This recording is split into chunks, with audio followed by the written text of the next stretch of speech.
Olá, bom dia, uma vez mais, 9 horas 41 segundos, segunda hora do Bom Dia Açores. Hoje é quinta-feira, por isso, como é hábito às quintas, temos connosco aqui em estúdio o Sr. Padre Vítor Arruda. Olá, bom dia, Sr. Padre, tudo bem? Bom dia, Célia, estás boa? Está tudo bem contigo? Bem, obrigada, espero que também consigo esteja tudo bem. Sim, já estou assim mais descansado depois destas 2 semanas de muito trabalho. Intensas. Sim, semana da família e depois a semana das festas do Senhor Santo Cristo e do Pentecostes, do Espírito Santo. Mas está, é uma etapa que já está, estamos agora já a preparar a outra, que daqui a dias temos a festa do Corpo de Deus, Santíssimo Corpo e Sangue de Jesus Cristo. Este ano calha 7 de junho. É uma festa móvel porque depende da Páscoa. Eu sei que o ano passado calhou a 22 de junho, foi o dia que o meu filho fez a primeira comunhão. Foi, é uma data que fica sempre marcada e lembrada. Este ano veio para 7, estás a ver? Recuou um pedacinho. Para o ano vai recuar mais um pedaço ainda. Então para o ano vem para maio. Ainda vem para maio, fim de maio. Porque a Páscoa para o ano é muito cedo, é 27 de março. Muita gente nas festas do Seu Santo Cristo, na parte religiosa, gostei de ver, é muito grande. Eu agora tenho este desafio que eu faço sempre na entrevista que dei à Ana Paula, é que a festa do Seu Santo Cristo, em qualquer parte do mundo, mobiliza muito os católicos. Nós sabemos isso. A imagem do Seu Santo Cristo fez-se réplicas dela e estão no Canadá, na América, na Bermuda, em muitas partes. E, claro, em algumas ilhas celebra-se também o Seu Santo Cristo, mas a imagem é relativamente diferente. Aqui o nosso é parecido com o de São Miguel e, portanto, aquela imagem mobiliza muitas pessoas. A imagem do Cristo que sofre, que se solidariza com o nosso sofrimento. Mas não deixa de ser uma imagem. É importante que a gente saiba distinguir as coisas e discernir as coisas. Daqui a dias temos a procissão do Santíssimo. Entre a procissão do Santíssimo e a procissão de uma imagem, seja de São de Cristo, seja de Maria, Senhora da Assunção, seja de Santo António, é sempre uma diferença que nem sequer se pode comparar, não se põe ao mesmo nível. É outra coisa, completamente diferente. É o Santíssimo Sacramento que vai na procissão. Portanto, eu gostei imenso de ver imensa gente na procissão do Senhor Santo Cristo, foi de facto muito bom. Agora, vamos ver no dia 7. Dia 7 é que é o desafio, a fé verdadeira, Acreditamos tão bem que vai ir muito. Pois é, isso é. Porque a fé verdadeira manifesta-se quando a pessoa de facto percebe que ali não há uma imagem, há o próprio Jesus Cristo, que ficou.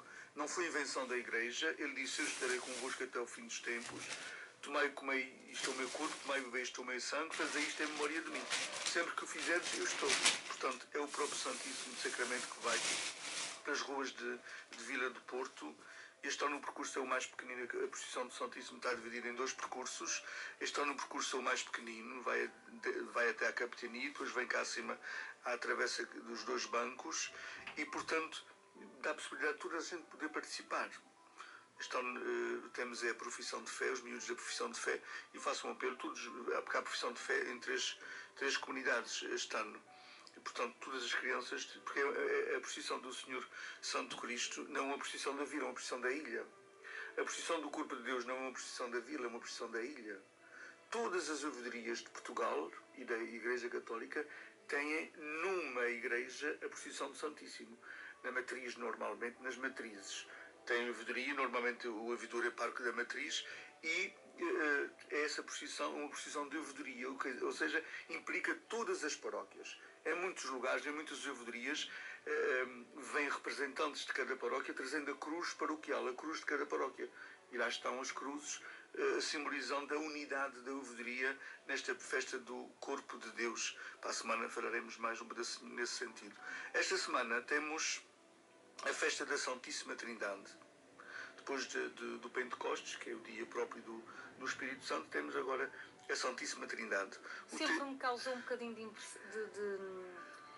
impressão, não é impressão, é de mistério à volta da Santíssima Trindade. Lembra-se certamente de Santo Agostinho, não é? Em que dizia que ele tentou descobrir os mistérios da Santíssima Trindade. E depois um dia estava na praia pensando nisso, né? Muito preocupado, e encontrou um menino a trazer água. É a história que se conta. Mas às tantas deve ter sido Santo Agostinho. É um homem que tem o livro As Confissões, que é lindíssimo, é de uma profundidade extraordinária. E é um homem que foi muito longe no pensamento cristão, católico. E então ele estava muito preocupado em tentar descobrir os mistérios da Santíssima Trindade. Ele queria pôr na sua cabeça toda a grandeza do mistério da Santíssima Trindade. Se eu puser Deus na minha cabeça totalmente, ele não será Deus, será um Deus feito à minha imagem, estás a ver? Será inventado por mim. Porque se ele couber na minha cabeça, se Deus couber na minha cabeça, quer dizer que ele é tão pequenino como eu. E não pode ser, ele é muito maior do que eu. Então o Agostinho estava preocupado com isso e vai à praia a pensar nisso. Vê uma criança que tinha feito uma cova na areia e estava trazendo com um recipiente muito pequenino da água do mar para a cova, água do mar para a cova. E o Santo Agostinho diz: o que é que estás fazendo aqui? Ele diz assim: estou trazendo a água do mar para colocá-la tudo nesta cova. E quero pôr toda a água do mar aqui nesta cova. E o Santo Agostinho diz: mas isso é impossível, não consegues fazer isso? E ele diz assim: é mais fácil eu fazer isto do que tu descobrires o mistério da Santíssima Trindade. Portanto, o mistério da Santíssima Trindade não é para se estudar, é para se amar e para se orar, porque ultrapassa a nossa capacidade de entender, por mais inteligentes que nós sejamos, ultrapassa-nos. Quem é a Santíssima Trindade? É o Pai? É o Filho e o Espírito Santo. Tudo na Igreja Católica, no cristianismo, quase tudo, mesmo que não seja católicos, os nossos irmãos protestantes, fazem tudo em nome do Pai, do Filho e do Espírito Santo. Tudo. Quando eu de manhã, minha mãe ensinou-me isso, nossos pais ensinaram-nos isso, que a gente fizesse o sinal da cruz de manhã, e até persignava-se pelo sinal da Santa Cruz, livre-nos desde Nosso Senhor, dos nossos inimigos, Pai, Filho e Espírito Santo. Tudo a nossa vida, desde manhã, é feita em nome da Santíssima Trindade. Isso dá-nos uma responsabilidade extraordinária. Tudo o que eu fizer, tudo o que eu disser, tudo o que eu pensar, se eu de manhã fiz o sinal da cruz quando me levantei, quero que a Trindade habite em mim, então tudo o que eu faço está em nome da Trindade. Isso é uma responsabilidade muito grande. Se eu disser mal, tu pôr a Trindade nisso. Se eu pensar mal, eu estou a pôr a Trindade nisso. Se eu fizer o mal, eu estou a pôr a Trindade nisso. Se eu pensar mal do irmão, eu estou a pensar mal da Trindade. Porque Deus não está fora de nós, Deus está dentro de nós. As pessoas... Esta é a maior revolução que Jesus Cristo veio trazer. É que Deus habita-nos dentro de nós. Eu e Deus confundimos-nos, somos um só. Tu e Deus és uma só. Confunde-se. Deus confunde-se connosco. Nós confinamos com Deus. Ele habita-nos. É como um café com leite. É uma mistura. E, portanto, tudo o que eu fizer, disser, pensar ou sentir, é a Trindade que eu estou a transparecer. Isso é uma responsabilidade muito grande. E muito mais no irmão, porque se ele me habita a mim, também habita o outro. Aquele de quem eu gosto, aquele que eu não gosto, aquele de quem falo bem, aquele de quem falo mal, aquele de quem penso bem, aquele de quem penso mal. Ele está lá tão bem. Eu digo isso muitas vezes aqui, mas nestas 2 semanas é necessário lembrar isto, porque esta que se fala da Trindade e a próxima que se fala do corpo de Deus, que o domingo é o corpo de Deus, nestas 2 semanas é importante nós falarmos nisso. Eu não posso, porque seria hipocrisia, eu não posso chegar a uma igreja e ter uma reverência, um respeito extraordinário pelo sacrário, e devemos tê-lo, atenção, devemos tê-lo, é o lugar onde está a reserva eucarística, ou seja, Jesus está ali. Ele quis ficar pequenino, Santa Teresinha chamava o Jesus pequenino. Ele ficou ali tão pequenino, numa hóstia consagrada, ficou ali, onde tem sempre uma lamparina acesa, todas as igrejas normalmente o têm, e ele está ali. A gente tem um respeito extraordinário por sacrário, a gente ajoelha-se normalmente até diante do sacrário, quando passa por ele. Muito bem, isso deve manter-se. Agora, se eu não tiver a mesma atitude com as outras pessoas, eu sou um falso cristão. Isto é uma falsa fé. Isto não é uma verdadeira fé. Porque Jesus não me incomoda nada, não, ele está ali no sacrário, não mexe comigo, não me chama nomes, não me maltrata, não me calunia, não me faz nada. As pessoas às vezes fazem-nos isso, às vezes magoam-nos, às vezes, mas continuam a ser tão divinas como aquele que está no sacrário. As pessoas são tão divinas como aquele que está no sacrário. Eu não posso ter devoção ao sacrário, devoção às imagens, ser um devoto do Espírito Santo ou disto ou daquilo, e não ser igualmente opor irmãos. Não pode ser, não tem lógica. Uma pessoa que é devota, e a semana passada dizia isso à Ana na entrevista, uma pessoa que é devota do Espírito Santo tem que ter todas as pessoas no seu coração, não pode estar mal com ninguém. que não conjuga bem, não conjuga bem, não faz liga, é uma massa que não faz liga. Estamos aí em contra daquilo em que acreditamos. Estamos Pois claro, em contra daquilo que acreditamos. se eu sou devoto de Nosso Senhor, quer dizer que Nosso Senhor me habita, está dentro de mim, habita todos os meus sentimentos, todas as minhas atitudes, dá-me forças para perdoar quando é preciso perdoar. Se Ele não me dá essa força para perdoar, é porque eu não o tenho dentro de mim. Então eu estou a mentir, eu não sou tão devoto dele como isso. Não sou tão devoto dele como isso. Posso fazer umas promessas, posso fazer umas sopas de Espírito Santo, posso fazer umas jantaradas, posso fazer impérios, posso ir nas procissões. Mas se eu não estou bem com o irmão, eu estou a enganar-me a mim mesmo. Estou a enganar-me a mim mesmo. Essas coisas têm que ser ditas, por mais que nos custe ouvir, elas têm que ser ditas. E as pessoas às vezes, ainda a semana passada, uma senhora falou comigo e disse, eu às vezes fico chateada consigo quando ouço. É porque às vezes nas igrejas a gente ouvia os pais, mas não percebia o que eles diziam, portanto não nos incomodávamos com ele. Incomodo-me consigo, porque tudo o que o senhor diz eu percebo. E isso incomoda-me. Incomoda-me. Mas é assim que as coisas têm que mexer. Nós temos que mexer nessa questão. Não pode estar com tudo garantidinho, os esquemas em tudo montado cá dentro, mas quando a gente começa a desmontar, a gente percebe que as pessoas não estão assim tão bem umas com as outras. E o cristianismo é para o lado, não é para cima, é para o lado. É para o lado. O texto deste domingo é muito pequenino. Curiosamente é de Mateus.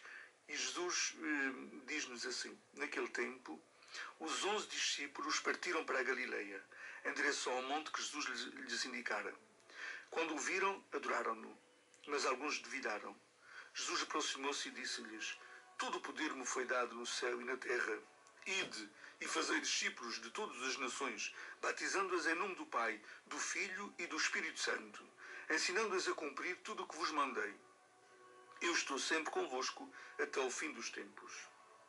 É este o texto do próximo domingo, tão pequenino, mas porquê é que é escolhido este texto? Estamos a ver porque está aqui Jesus a falar na Santíssima Trindade, no Pai, no Filho e no Espírito Santo.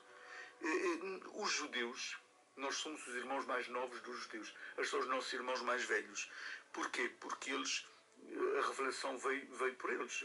Abraão é o fundador do judaísmo e das religiões monoteístas que acreditam num só Deus. Abraão é o pai na fé para os judeus, para os muçulmanos e para os cristãos. Porque é o primeiro homem que teve a intuição de descobrir, para além das coisas, porque as pessoas naquela altura, Abraão viveu há 4.000 anos.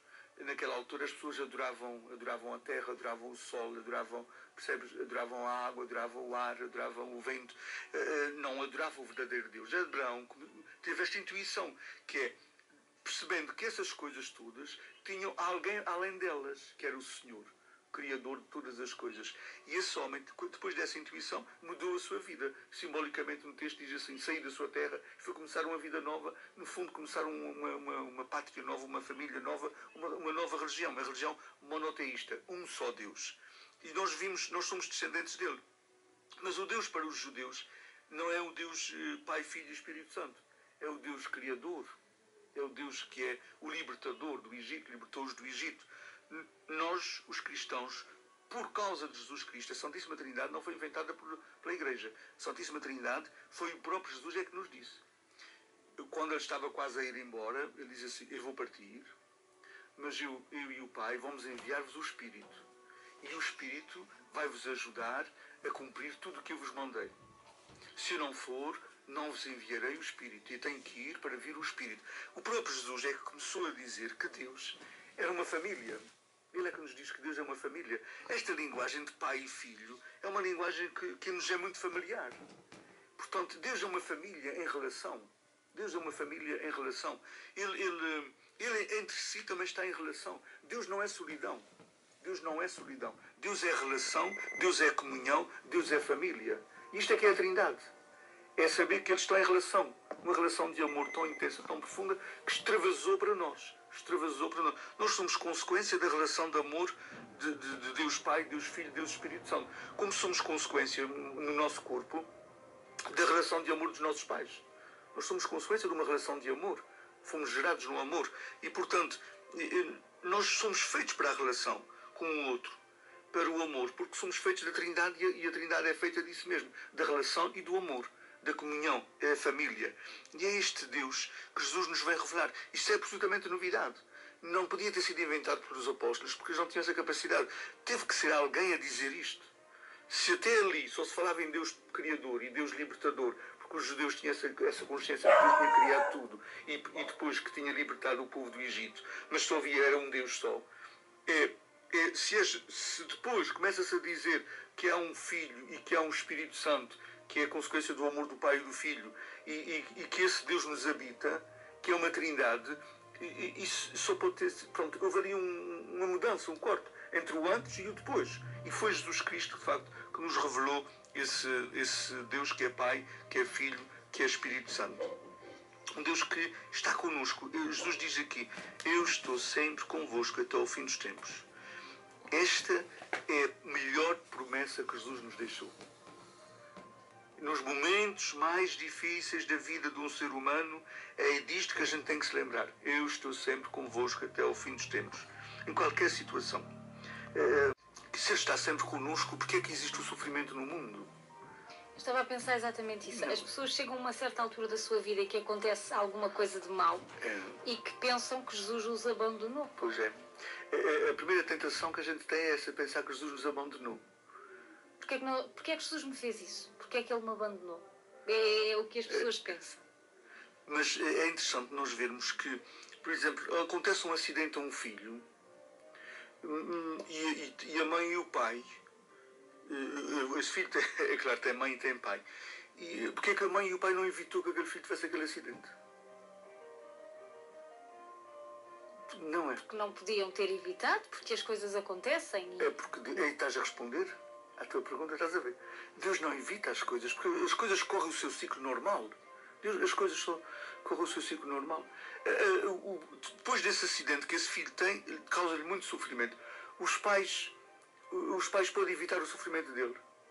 Depois de terem acolhido, terem feito tudo por ele, podem evitar o sofrimento. Quem é que tem que passar por aquilo? É ele próprio. Os pais estão ali com ele. Estão ali. Um pai e uma mãe, se conseguissem trocar de lugar quando um filho está a sofrer, trocariam. Tu és mãe, sabes disso muito bem. Claro que sim. Não é? Eu percebo isso pelos meus irmãos e percebo isso pelos meus próprios sobrinhos. Não gosto nada de vê-los sofrer. Não são carne da minha carne, mas são dos meus irmãos. Nós não queremos, nós éramos capazes, porque a gente acha que tem uma capacidade diferente de lidar com o sofrimento, não é? A gente acha que podia viver aquele sofrimento de uma forma diferente que os nossos filhos estão a viver. E por amor a eles, gostávamos que eles não tivessem a viver aquela situação. Mas por mais que tu ames o teu filho, não podes evitar que ele passe por situações difíceis. Faz parte do percurso da vida dele neste mundo.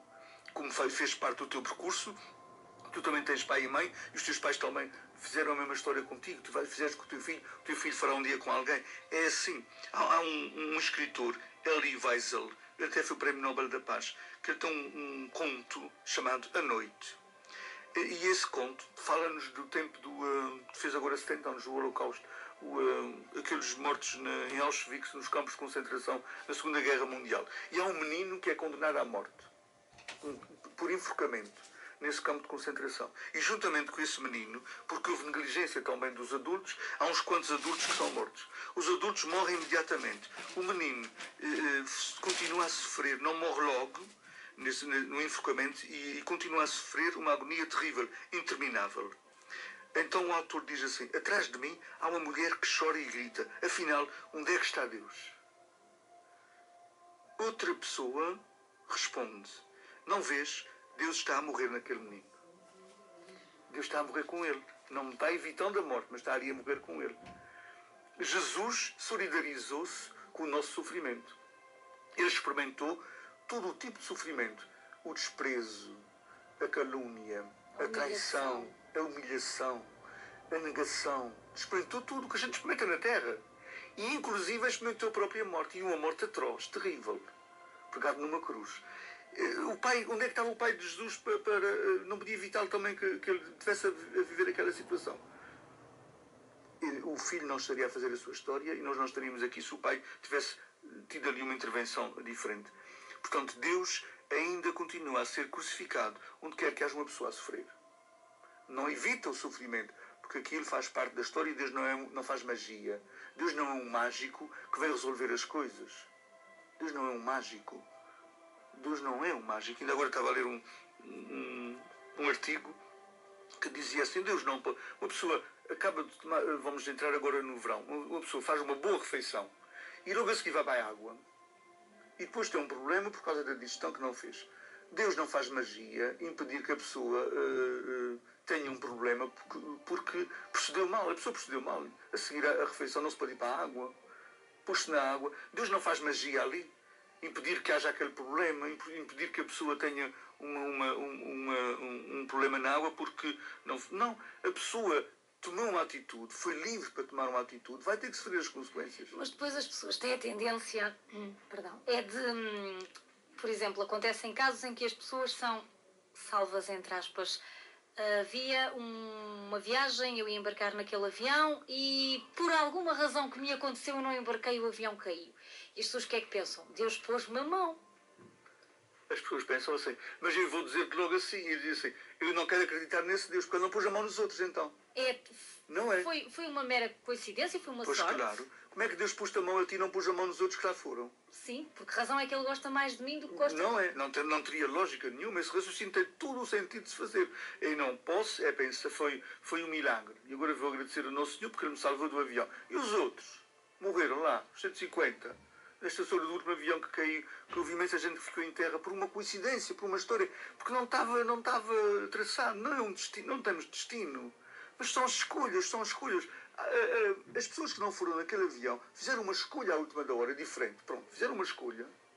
Foram livres de fazer uma escolha diferente. Mas a escolha foi delas. Foi delas. A escolha foi delas. Ou porque se atrasaram, porque escolheram ficar a dormir mais um bocadinho. Por alguma razão, houve ali uma circunstância que fez com que a pessoa não entrasse naquele avião. Houve alguma uma circunstância. Mas não se mete Deus aí, porque se a gente mete Deus nessas coisas, a gente vai ter que dizer muitos nomes a Deus. Porque se Ele salva umas e não salva outras, por amor de Deus. Que espécie de pai? Não é? Que espécie de pai. Há uma família que quando foi do tsunami, daquele tsunami célebre, que matou 200 mil pessoas. É uma loucura. Muita gente. Mais do que os Açores. Não, nós somos 244 mil, não é? Atualmente. É para aí, acho que é quer dizer, quase a população inteira dos Açores. E há uma família que tinha todas as suas viagens marcadas, uma família, pais e filhos. Iam fazer uma viagem, não sei, de aniversário, um aniversário qualquer, e à última da hora cancelaram. Por uma razão qualquer, que apareceu uma circunstância ou uma gripe grave de um dos filhos, não sei o quê. Iam para um dos hotéis onde toda a gente que foi para a Inglaterra morreu, desapareceu. E então, foi o Nosso Senhor que estava com esta família que não cancelou à última da hora. E não pôs a mão nas outras. E não pôs a mão nas outras que estavam lá a sofrer daquilo. Deus está no sofrimento e na alegria. Está na alegria quando a pessoa sente depois de perceber que afinal foi salva de uma forma milagrosa e está no sofrimento da pessoa que morre numa situação dessas. Deus continua a ser crucificado. Jesus, enquanto esteve na terra, foi a funerais, foi a casamentos, foi a banquetes, foi a todos os momentos difíceis e menos difíceis. Que é para dizer que Deus está nas circunstâncias todas das nossas vidas. A nossa vida é feita de alegrias e de tristezas, de sofrimentos e de angústias e de esperanças e de recomeços. A nossa vida é feita disso. Isto faz parte da vida do ser humano. Há uma outra, já que estamos a falar de Auschwitz e dos campos de concentração, há um diário lindíssimo desta senhora, uma judia, Etty Ilesum, Uma Vida Transformada. Este livro é interessantíssimo porque ela conta, é uma mulher que foi apanhada, vivia na Europa, num dos países da Europa, era judia e foi apanhada nessa história do Hitler, daquela mania de querer matar os judeus. Foi para um campo de concentração. Ela própria estava mesmo já à beira da morte, vendo milhares de pessoas a morrer antes dela, e sabendo que era esse o mesmo destino, e ela diz: Deus não é culpado do mal sem sentido que nós causamos. Os culpados somos nós. Quem é que estava matando os judeus lá?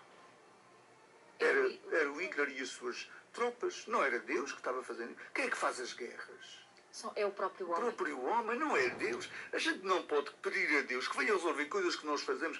Nós é que temos que aprender que não se deve fazer mais holocaustos, que não se deve fazer mais guerras. Enquanto nós não aprendemos que não devemos fazer isso, Deus não vai mexer uma palha por nós. Nós é que temos que aprender a lição. Nós é que temos que aprender a lição. Deus já nos ensinou tudo o que tinha que ensinar. Jesus já nos disse que a guerra não presta, que a paz é melhor, que o perdão é melhor, que o amor é melhor, que esse caminho da guerra gera mais violência. Violência gera violência. Jesus já nos disse isso tudo. A gente não quer aprender, o problema é nosso. Nós é que causamos, os culpados somos nós. Eu já sofri 1000 mortes em 1000 campos de concentração. Ou seja, ela solidariza-se com todos aqueles que já tinham morrido em campos de concentração. De uma maneira ou de outra, sei tudo.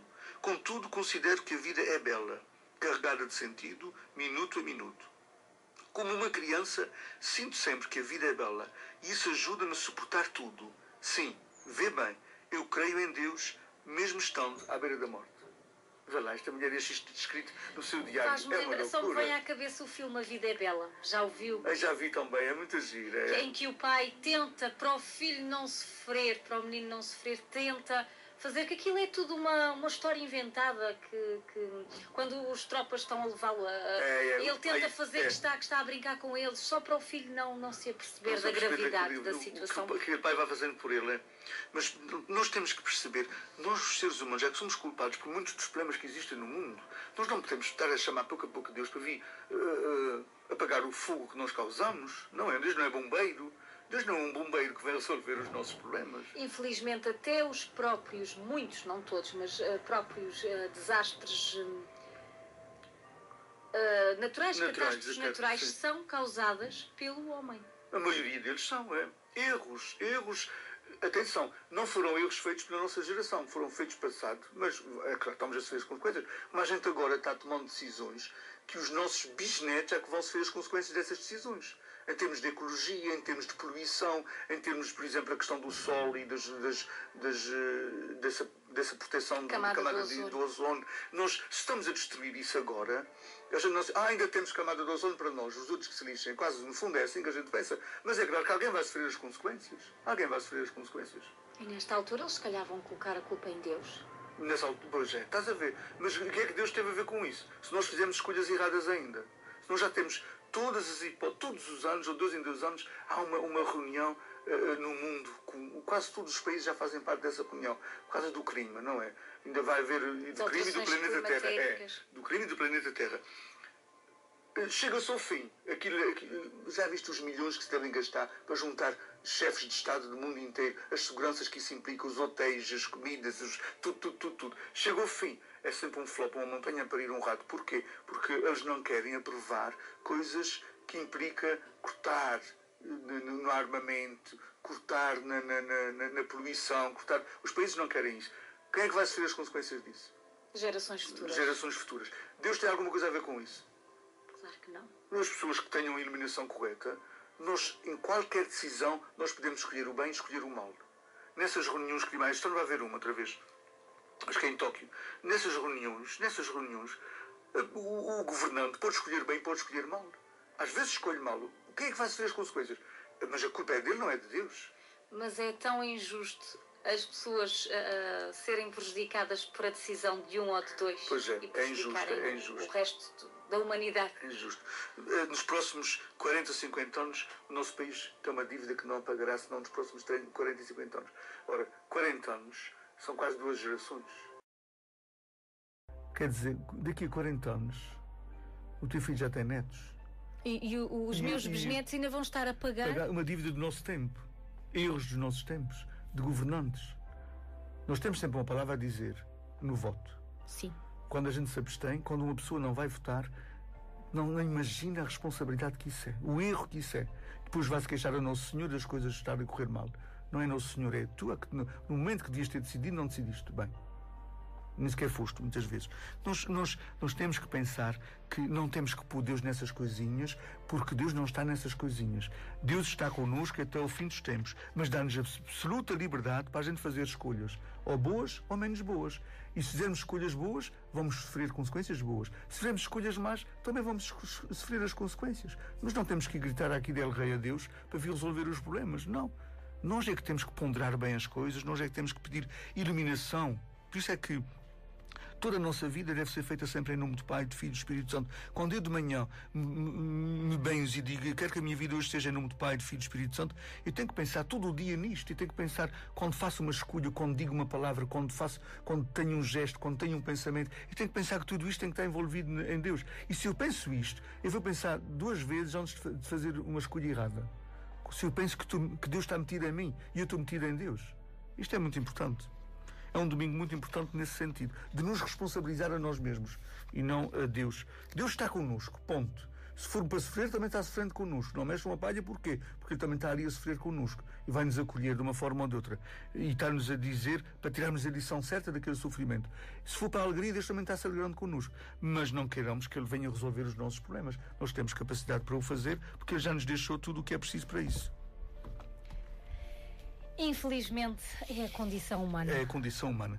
A gente, o que mais entristece é a gente estar no ano 2015 e ainda continuamos a fazer guerras, estás a ver? E a gente já percebeu, nenhuma guerra deu uma solução boa.